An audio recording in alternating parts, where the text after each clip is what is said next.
queremos saber en esta ocasión cuál es la relación entre la libertad de conciencia y el sábado.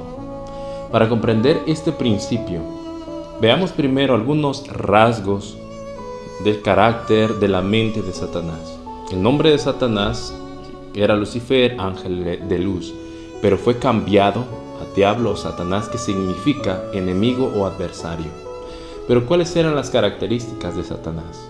La Biblia lo llama engañador, adversario, homicida. Estas son las características del carácter de Satanás. Nuestro adversario, quien nos engaña. Pero hay algo más que pasamos por alto respecto al carácter de Satanás. Vamos a verlo en la Biblia.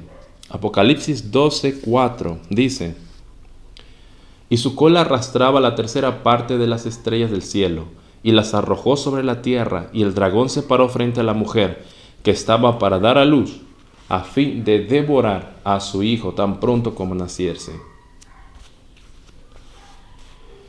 Vemos aquí dos características de Satanás. Primero, que voy a mencionar, es que es homicida desde el principio.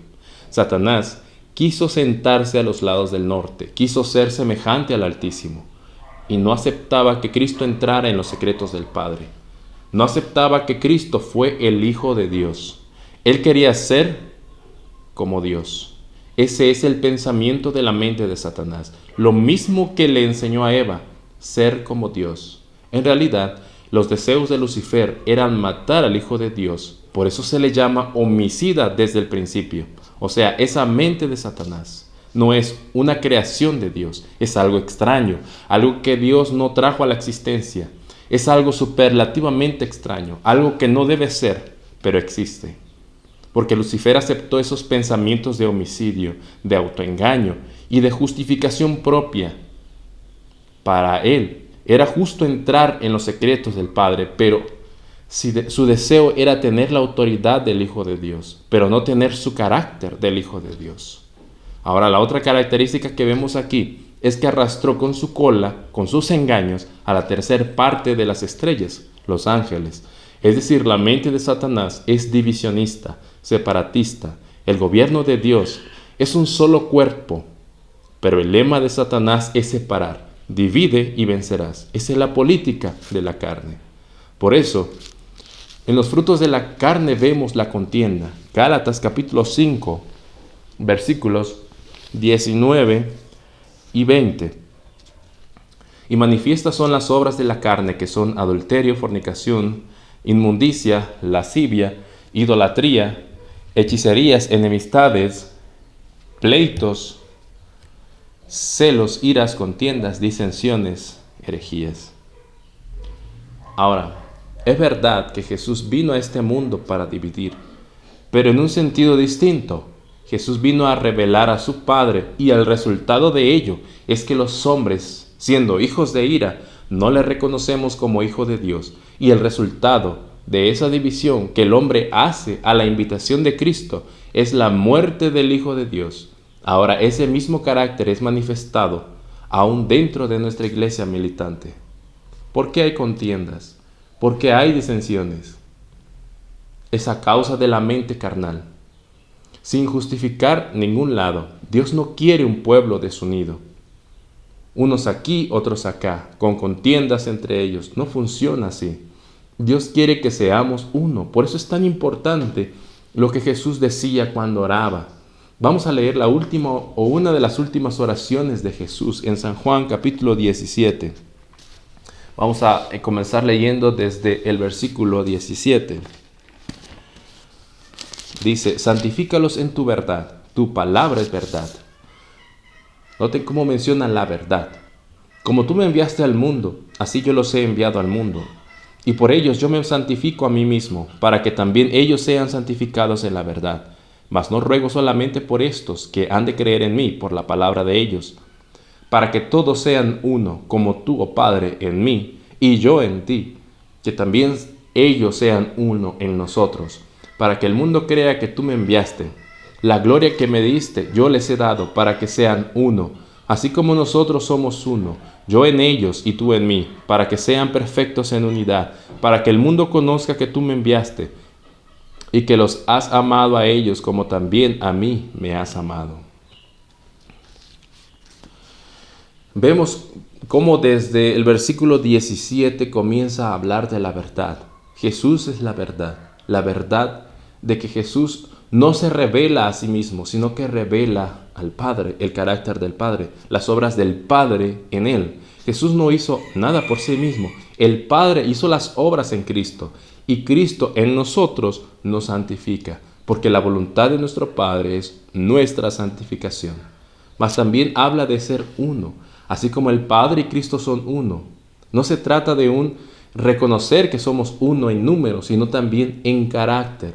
El carácter es esa gloria que el Padre le da a Jesús, y Jesús por medio de su Espíritu nos da a nosotros, para que seamos perfectos en unidad y tengamos todos el nombre del Padre escrito en nuestra frente. Dice el versículo 26 del capítulo 17, y les he dado a conocer tu nombre, y lo daré a conocer aún, para que el amor con que me has amado esté en ellos, y yo en ellos. El nombre del Padre es su carácter en nosotros, justificación por fe, sus obras en nosotros, Dios manifestado en carne, su carácter manifestado al mundo en unidad con Dios. Las contiendas entre el pueblo de Dios causan demora para la segunda venida de Jesús. ¿Por qué pretender enseñar la verdad presente y decir que Cristo viene pronto, pero el pueblo no está listo? Y no está listo justamente porque el mensaje es doble. Si Cristo viene pronto, pero al mismo tiempo con mi carácter causo división entre nuestros hermanos, contiendas, partidismo, sectarismo y esclavitud de conciencias, formar un grupo y adoctrinarles de tal manera que si se salen del grupo ya no son parte del remanente final. Toda contienda o disensión, su causa es finalmente la austeridad y la ira. Por más verdad que queramos defender, está muy lejos de la mente de Cristo si la intención es partir o causar disensión en la iglesia. Otra forma muy clara del partidismo es en las redes sociales. Mucha gente se dedica a zarandear en las redes sociales, o sea, enseñar verdad pero con intenciones de disensión. Y yo he estado observando que muchas publicaciones, las más populares, son para dividir. Por ejemplo, hay una publicación que decía: si a estos pastores los llaman disidentes, yo también soy disidente. Probablemente estas personalidades nunca publicaron nada, pero hay otros que les gusta el sensacionalismo. El sensacionalismo es pura dopamina, y la dopamina es la hormona del placer. Este tipo de sensaciones de heroísmo por defender la verdad pronto se acaba. ¿Y cuán lejos estamos de la verdad? Aunque deseamos defender la verdad, no estamos unidos a quien es la verdad. Ahora, con respecto al sábado, ¿no hemos hecho exactamente un partidismo de días? Decimos: yo tengo la verdad porque yo guardo el sábado. Decimos también: yo seré salvo porque guardo el sábado. Casi estamos diciendo: si no guardas el sábado estás perdido. Y muchos desean una ley dominical para probar que están en lo correcto. Todo esto es salvación por asociación. Lo que eran los fariseos, partidistas, legalistas, carnales, no hay nada más peligroso para nuestra salvación que una enseñanza legalista. Ahora, para concluir, quiero compartir un ejemplo de legalismo en el sábado. Cuando concluyó la Conferencia General de 1888 en Minneapolis, Alonzo Jones, quien en ese momento era también predicador del mensaje de justificación por la fe en Minneapolis, pero también era ministro del Departamento de Libertad Religiosa de la Iglesia Adventista. Recién terminó la conferencia, viajó al Senado para ver un tema de libertad religiosa en Estados Unidos, porque se estaba pasando una ley dominical. ¿Cuál crees que fue su actitud? Por supuesto, oponerse. Alonzo Jones es conocido por ser el campeón de la defensa de libertad religiosa, campeón de libertad de conciencia. Y le preguntaron qué postura tendría si no fuera una ley dominical, sino una ley sabática obligatoria para todos. Él dijo, por supuesto, oponerse a una ley sabática obligatoria. Porque no es un asunto no se trata de días, es un asunto de reposo. O entrar en el reposo de Dios. Es un asunto de reposar o entrar en el reposo de Dios.